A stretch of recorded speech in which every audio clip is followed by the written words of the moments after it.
Hello everyone, আসসালামু আলাইকুম। কেমন আছেন সবাই? আশা করছি সবাই অনেক বেশি ভালো আছেন। তো ওদিন একটা পোস্ট করেছিলাম যে তেজপাতা পিঠা কেউ খেয়েছেন কি না। তো আপনারা অনেকে বলেছেন খাননি, তো ভাবলাম রেসিপিটা আপনাদের সাথে শেয়ার করে ফেলি।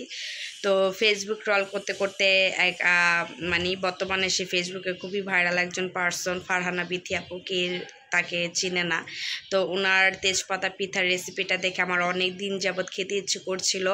তো ফাইনালি আমিও বানিয়ে ফেললাম তেজপাতা দিয়ে পিঠা। আমি জানি না এটা কোন অঞ্চলের পিঠা, তবে বিশ্বাস করুন পিঠাটা বানিয়ে আমি নিজেও অবাক হয়ে গিয়েছি। ভীষণ মজা হয়েছিল এবং এত সুন্দর একটা ফ্লেভারফুল পিঠা আমি এর আগে কখনো খাইনি। অনেকটা কেকের মতো। সো একবার হলো আপনারা বাসায় ট্রাই করবেন আর ট্রাই করে জানাবেন কেমন হয়েছে।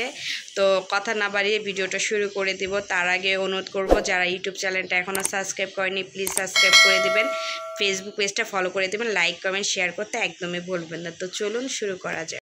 তো পিঠাটা তৈরি করার জন্য এখন আমরা ব্যাটারটা তৈরি করে নিচ্ছি। প্রথমে এখানে আমি মিডিয়াম সাইজের একটা ডিম দিয়ে দিয়েছি, 1/4 কাপ পরিমাণে দিয়ে দিলাম চিনি, সামান্য পরিমাণে লবণ দিয়ে দিয়েছি।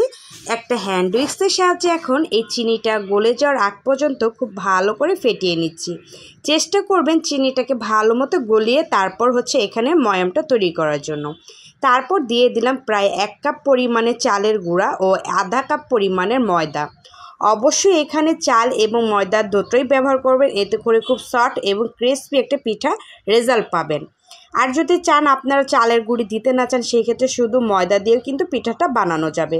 ব্যাটার তৈরি করার জন্য এখানে আমি 1/4 কাপ পরিমাণে দিয়ে দিলাম তরল দুধ।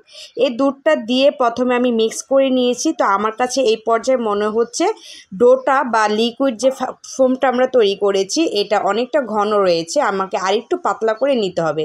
তো এখানে আমি আরও 1 টেবিল চামচ পরিমাণে দিয়ে দিলাম নর্মাল টেম্পারেচারে থাকা পানি। এখন আমি আবার একটু ফেটিয়ে নিয়েছি। তো আমার কাছে এখন ব্যাটারটা একদম পারফেক্ট মনে হচ্ছে। আমি বোঝার জন্য আপনাদেরকে একটু দেখিয়ে দিচ্ছি। দেখেন, যখন দেখবেন এরকম একটা আঙ্গুল চুবালে আপনার ব্যাটারটা সুন্দর হাতে লেগে যাচ্ছে, তখন বুঝতে হবে আপনার এই ব্যাটারটা একদম পারফেক্ট হয়েছে পিঠা ভাজার জন্য। বা একটা চামচে তুলে যদি এরকম গায়ে একদম মোটা প্রলেপ হয়ে লেগে থাকে, তখন বুঝতে হবে আপনার ব্যাটার তৈরি হয়ে গেছে।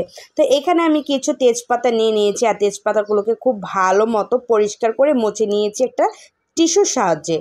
তারপরে একটা তেজপাতা এখানে আমি এখন বেটারের মধ্যে ডুবিয়ে তারপর ফুটন্ত গরম তেলের মধ্যে ভেজে নিচ্ছি। চেষ্টা করবেন প্রথম পর্যায়ে তেলটা একটু ভালো মতো গরম করে নেওয়ার জন্য, তারপর মিডিয়াম টু লো হিটে ভাজলে হয়ে যাবে। আমি একটা তেজপাতা দিয়ে পিঠাগুলো ভেজে নিচ্ছি। আপনারা চাইলে একটা তেজপাতা দিয়ে অনেকগুলো পিঠা বানিয়ে নিতে পারেন। আমি এখানে প্রথম ধাপটা যেভাবে করেছি, প্রথমে একটু লাল ব্রাউনিশ করে ভেজে নেওয়ার পর এগুলোকে উঠিয়ে আবারও সেই একই বেটারের মধ্যে দিয়ে চুবিয়ে তারপর আবারও পিঠাগুলো ভেজে নিয়েছি। এভাবে বারবার রিপিট করে আমি পিঠাগুলো ভাজিয়ে নিয়েছি। আপনার চাইলে একটা পিঠাই অনেক বড় করেও কিন্তু বানাতে পারেন।